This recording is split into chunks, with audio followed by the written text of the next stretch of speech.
So if you want to see how to view feedback and view your quizzes, you need to go to Course Progress, Class Progress, and then you want to scroll down to where it says Quizzes.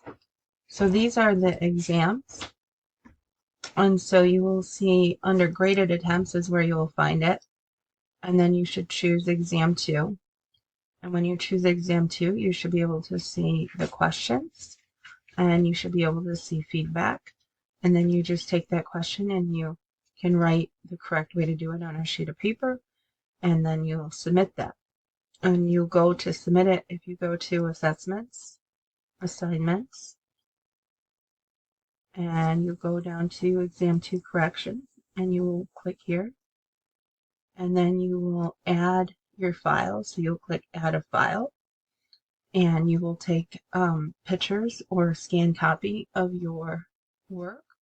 You're going to attach the file here, hit submit, and then I will receive your correction.